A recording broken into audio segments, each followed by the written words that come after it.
You know, I had a dream last night that I was bicycling here, and then when I was done here, I had to be in Indianapolis next. I really do enjoy bicycling. At least I wasn't dreaming I was trying to cross-country ski here. I did get to go cross-country skiing day before yesterday because the part of Oregon I live in is not the rainy part, it's the sunny part, but it also has 5 feet of snow right now, which is low for the average. So, in any case, I'm here to talk about what's going on. What happened there? I'm here to talk about housing, and particularly single-family housing.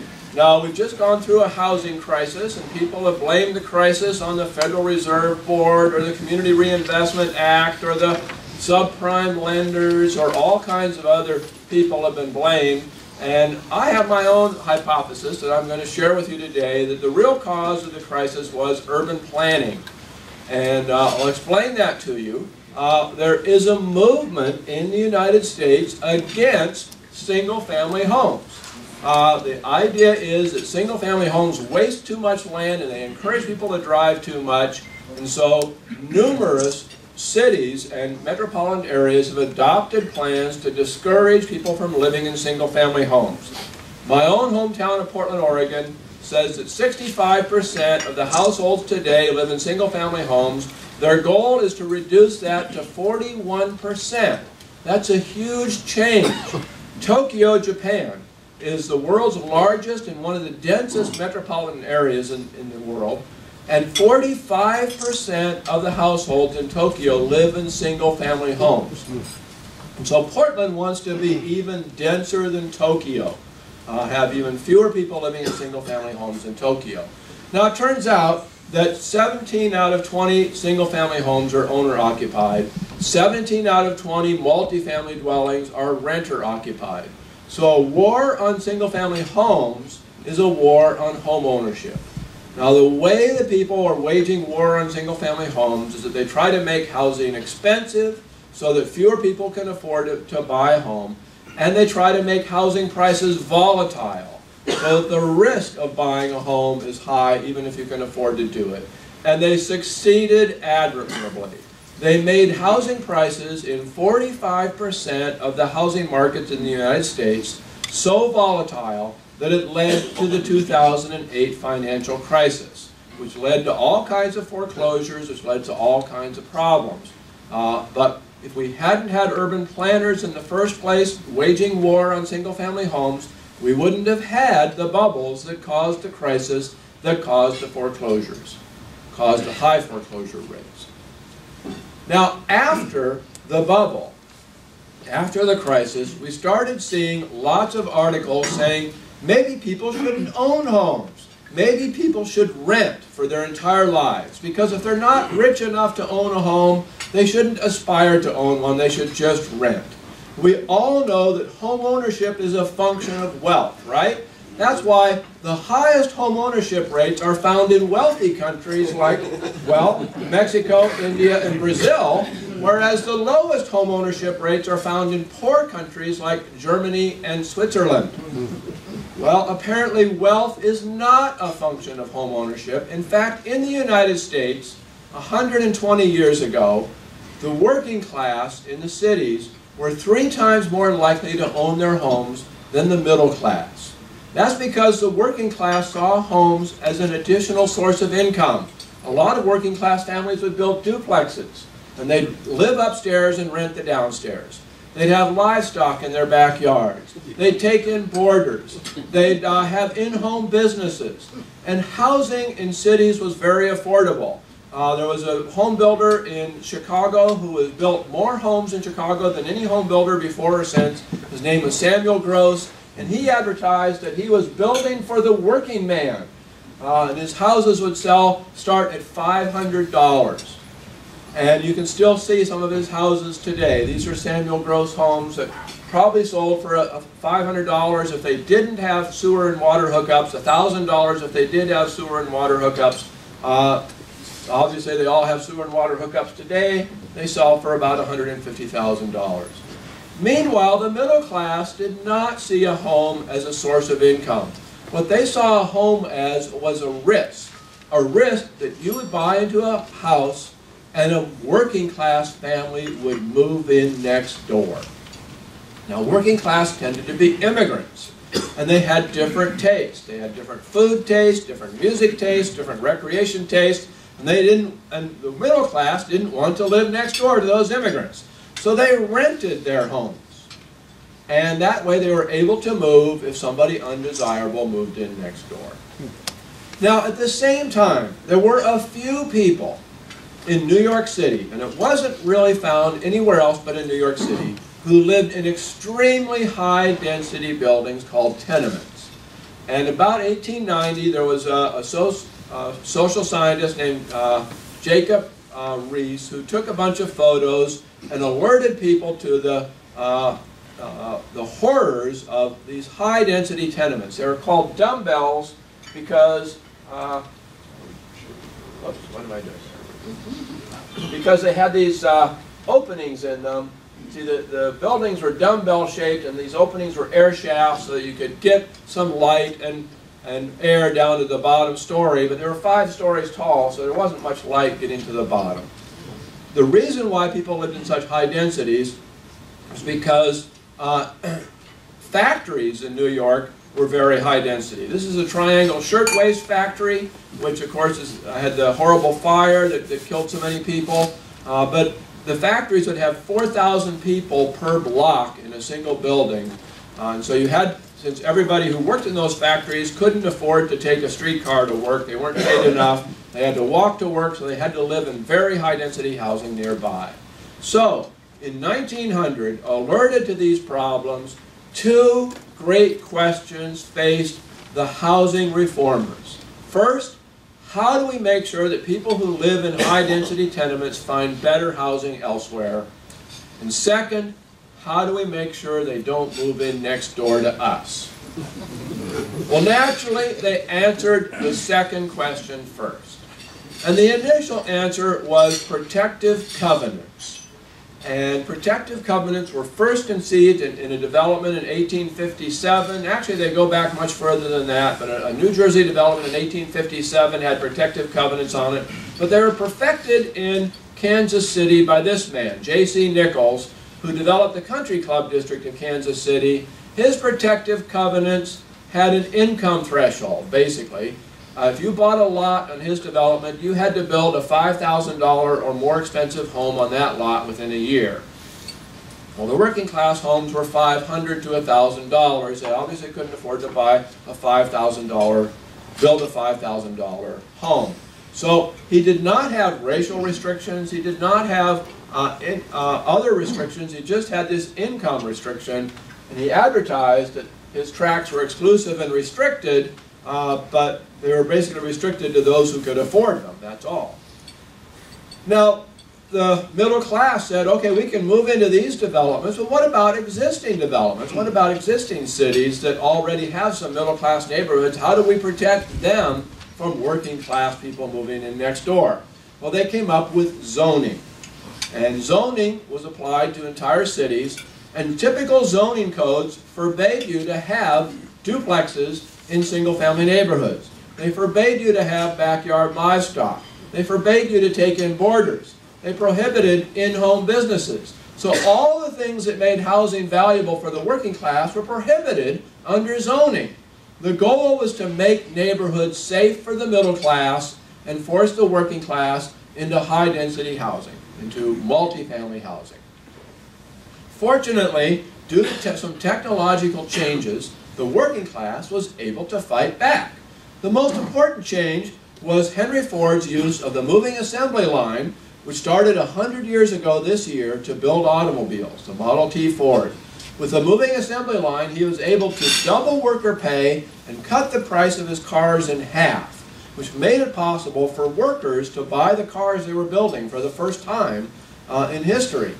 Other industries adopted the moving assembly line, and moving assembly lines were horizontal instead of vertical, like the old way that factories worked. And so the factories moved out to the suburbs. We tend to think that people moved to the suburbs and commuted to the cities, but no, the factories moved out to the suburbs first, and then the working class bought cars, they moved out to the suburbs that didn't have zoning, and they built houses that were affordable for them. And then maybe zoning was added later, but the suburbs tended to be built without zoning so they could be affordable for the working class. There were some other developments, including the fact that you could make a low down payment. Before 1889, if you sold your house to somebody, you demanded pretty much 100% payment up front because you wouldn't want to give the deed to anybody without getting paid for it. Well, then somebody came up with the brilliant, but seemingly obvious, but brilliant idea in 1889 that I won't give you the deed until you actually pay for it, but you can pay for it on time. You can give me a 5% down payment, but I hold the deed until you pay for it all. It's like nobody thought of that before 1889, but then suddenly Samuel Gross is advertising here a house for $100. That's the down payment on a $1,000 house if it's hooked up to sewer and water. So 10% down payment, 5% down payment was common after 1889. The second change was the way loans were made. Before about 1890, loans were balloon loans. You would pay interest on the loan. At the end of 5 or 10 years, you'd then have a balloon payment equal to 100% of the principal. And then people started forming what were called building and loan societies, later called savings and loan associations.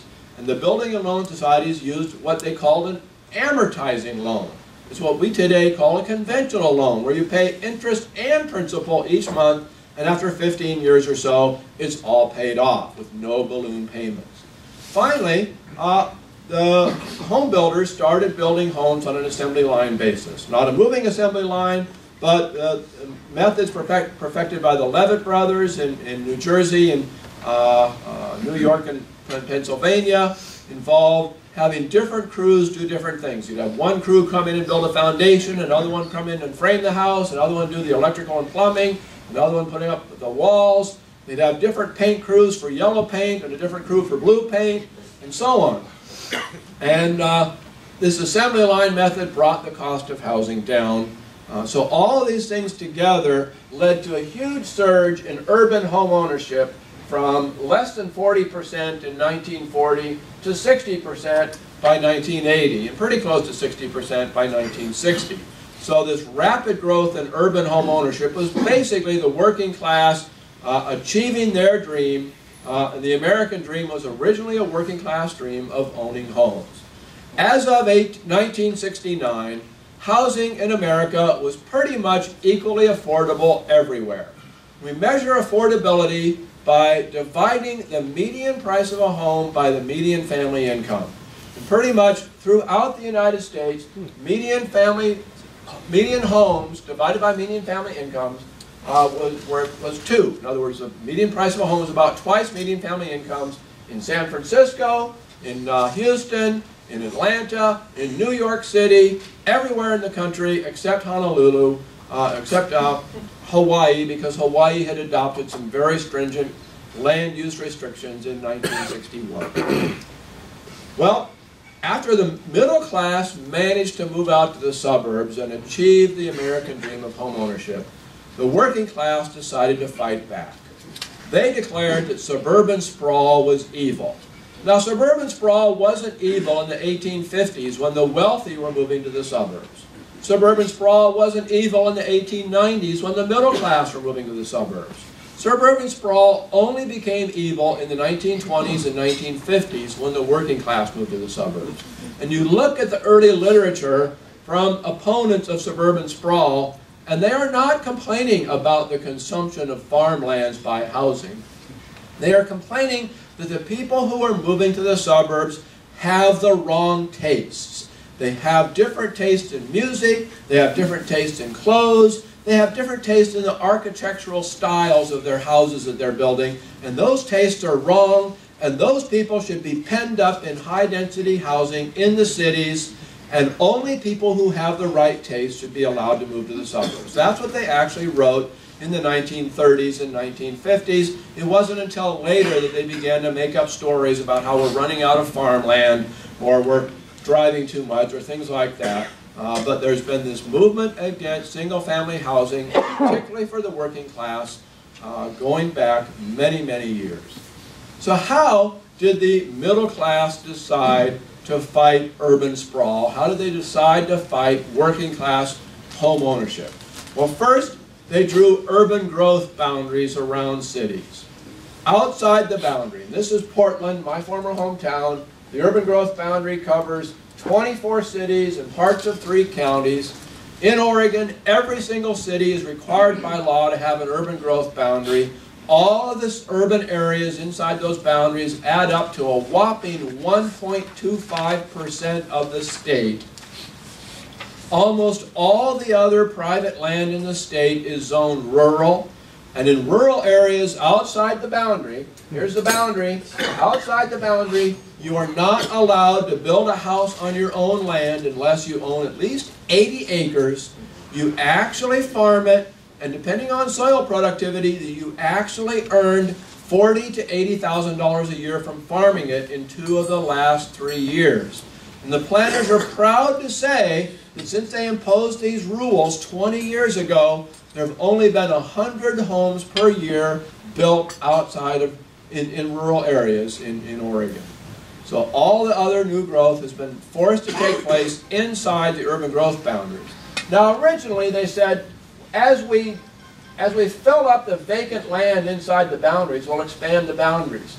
But then 10 years ago, in 1993, they passed a new law that said you can create vacant land by taking neighborhoods of single-family homes and rezoning them for multifamily.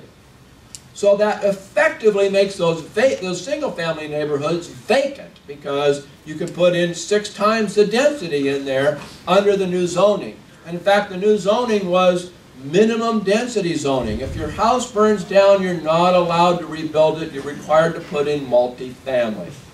So a combination of the urban growth boundary restricting the land available for development with the decline in available single-family housing as single-family homes are converted to multifamily put a premium on the kind of housing that Americans want, which is single-family housing. Survey after survey shows that 4 out of 5 Americans aspire to live in a single-family home. So planners were proud when developers would find a home like this built on a 100 by 100 lot, that's about 1/4 acre. They would tear down the home, subdivide the lot into 4 25-foot wide by 100-foot deep lots, and build 4 skinny houses on the lots. The skinny houses were 15 feet wide. My dad says it's a good thing there's a back door because once you get inside there's no room to turn around. There also is now a movement in Portland for tiny houses. This is about 3 blocks from where I grew up in Portland. Somebody had a big lot next to their yard, so they put in a 400 square foot tiny home. This is for people who aspire to live in single-family homes. But the real movement in Portland is to build high-density, transit-oriented developments. These are supposed to be 4 and 5 and 6-story buildings with mixed uses, with ground floor of shops, the top floors are apartments. Now, excuse me, that's not a transit-oriented development in Portland. That's in Halle-Neustadt, which is in the former East Germany. It was built in the Soviet era. Here's the one in Portland I had intended to show you. The difference is, in Halle-Neustadt, when East Germans got their freedom, they immediately moved out, and this building is slated to be torn down because they all moved into single-family homes. Whereas in Portland, we made single-family homes scarce and unaffordable and forced people to move into developments like this. Now, here's the economic analysis. I hope you can keep up. If government doesn't restrict housing, then housing remains cheap. Why is that? Because there's an abundance of land in this country. Because of low transportation costs, materials are cheap anywhere. They cost about the same whether you're talking about Atlanta or New York or Alaska. Because of labor costs being about the same everywhere, you're going to have essentially what economists call an elastic supply curve, meaning a horizontal supply curve. So if the demand for housing increases, the supply increases, but the price doesn't increase. That's what I call a normal housing market. That's what housing markets should look like. But when government decides to restrict the land available for housing, they effectively steepen the supply curve, which economists call inelastic. That means if there's a small increase in demand, there's a large increase in price. So a small increase in demand translates to a large increase in price. Conversely, a small decrease in demand translates into a large decrease in price. So places that have had land use restrictions have seen prices go up and prices fall. Now we can look at prices in terms of housing affordability. As I said, in 1969, throughout the country, a median family home cost about twice median family incomes. By 2006, there were communities in the country where median homes cost 10, 11, 12 times median family incomes. Now, just to let you know, if a home is twice your income when you buy it, you can pay it off by paying 25% on the mortgage. You can pay it off in about 7, 8 years. If it's 3 times, it takes 15 years. If it's 4 times, it takes 30 years. Once it gets up to be 6, 8, 10, 12 times, that means you can take an intergenerational loan and never be able to pay it off. Even if you're paying 50% of your income, you will never be able to pay it off. So we can look and see California has some severe land use restrictions. Florida passed a growth management law in 1985, and that led to severe restrictions. Portland has severe restrictions, but Atlanta, Dallas, Houston don't, and their homes are still affordable. And not coincidentally, Atlanta, Dallas, and Houston are the nation's 3rd, 2nd, and 1st fastest growing metropolitan areas, growing at 120,000 people a year and able to absorb that growth without seeing housing become unaffordable. Here are states that have passed land use laws, what I call growth management laws. Some of them, the Washington law and the Florida law are called growth management laws. They don't call it that in California, but it effectively is one. You can see the California law was passed in 1963, Hawaii 1961. So they were the first states to start seeing housing prices rise and collapse. And you can see the places with high housing prices tend to be the places that have either state or local growth management laws. And we can look and see what's happened to prices in those states. Starting in 1995, this with 100 being the price in 1995. This is an index. We can see the prices just shot up and peaked in about 2006 and then collapsed. Okay? I want you to be very aware of the chronology here. In places that had land use restrictions, housing prices bubbled, they peaked in 2006, and then they collapsed. 2 years later, we had the economic financial crisis, 2008. In places that didn't have land use restrictions, like Atlanta, Dallas, and Houston, Raleigh, and so on, you saw housing prices rise slowly, peak generally in 2009, and then decline. So the chronology is we had bubbles in places with land use restrictions. The housing prices in those bubbles collapsed. We then had a financial crisis. You then saw housing prices decline in places like Atlanta and Houston. If you hadn't had the bubbles in the first place, in the places like Miami and Los Angeles, you wouldn't have had the financial crisis that led to housing prices to decline in Atlanta. You probably still would have had some foreclosures, but nowhere near as many as you had. So, subprime lenders, Community Reinvestment Act, the Federal Reserve low interest rates, all of those things applied to Atlanta and Houston and Raleigh just as much as they applied to Portland and San Jose and Orlando. And yet Portland, San Jose, and Orlando had the bubbles. Atlanta, Houston, Dallas, Raleigh did not have bubbles. They did have some decline in prices. Some of them, actually, prices in Houston today are significantly higher than they were in 2006 when the places with land use restrictions were bubbling. So this is why I say urban planners caused the financial crisis. They did it deliberately because their goal was to make housing expensive and risky instead of affordable and low risk. Now, ironically, even as state and local governments were fighting single-family home ownership, we had the federal government out there promoting it with mortgage interest deductions and FHA subsidized loans and Fannie Mae and Freddie Mac and so on. But the irony is that when you restrict new home construction and at the same time subsidize housing, the result is you get higher housing prices and lower home ownership rates. So if we got rid of all the federal subsidies to housing, we would probably have no difference in home ownership rates nationwide. We would have a little higher home ownership rates in places like Houston and Atlanta that don't restrict land uses. We would have lower home ownership, we'd have a little lower home ownership rates in places like Houston and Atlanta that don't restrict home ownership. But we would have a little bit higher home ownership rates in places like California and Florida that were restricting home ownership. So nationwide it would be a wash.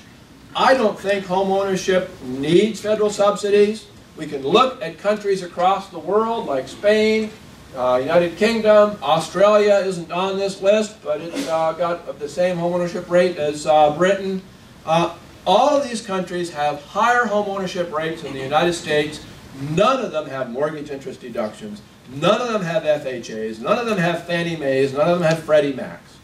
None of them have any federal subsidies to home ownership. And yet, look, you see home ownership rates as much as 20 percentage points higher than the United States.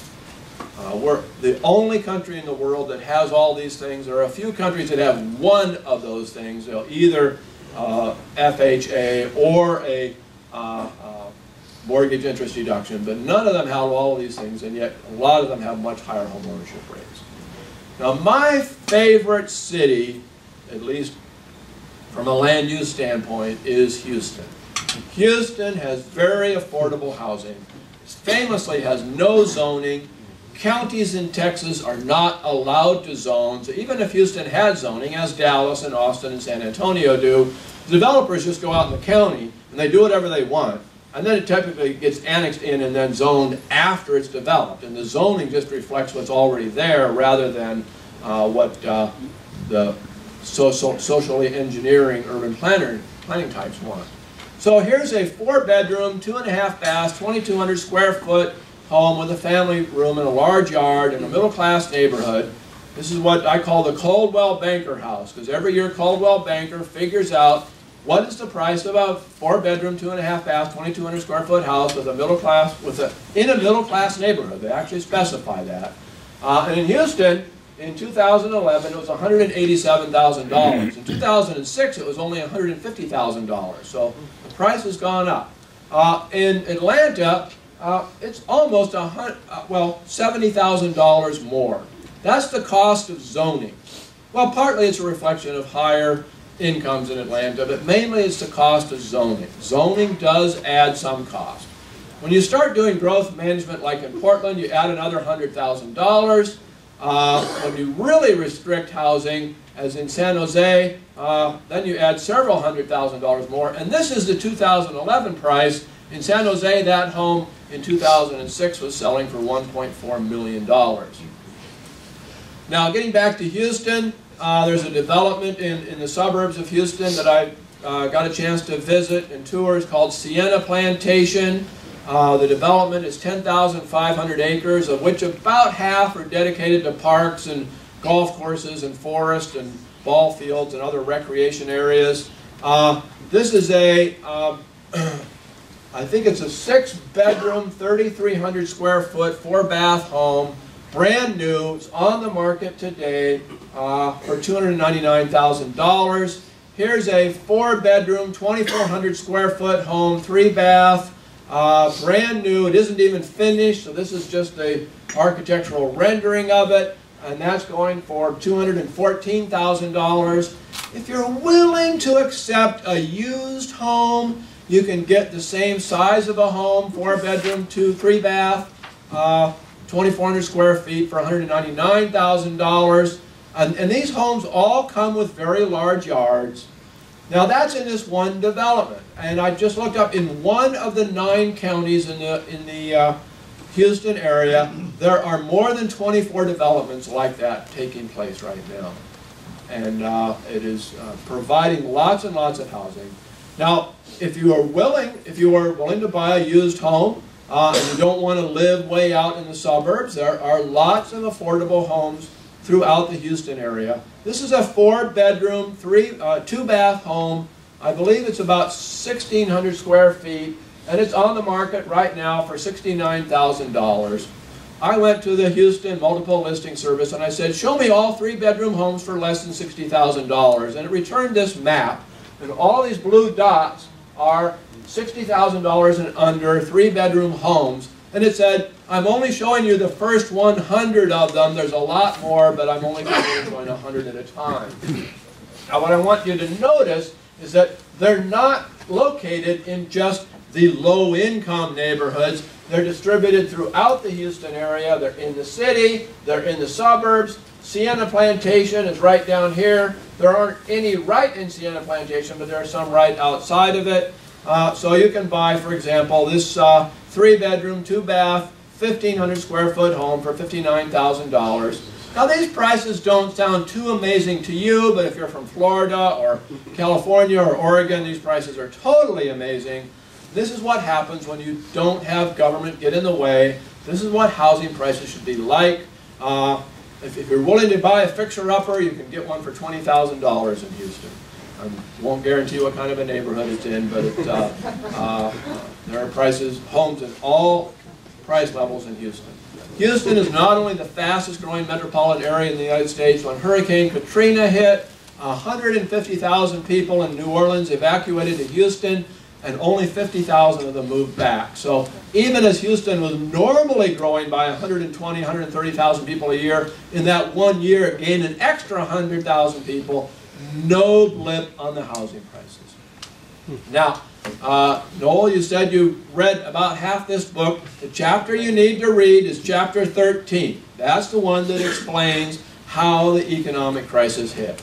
And the rest of the book talks about the history of home ownership going back over 1,000 years, looking at the interplay between the working class and the middle class, and how the war on sprawl is really a war on the working class.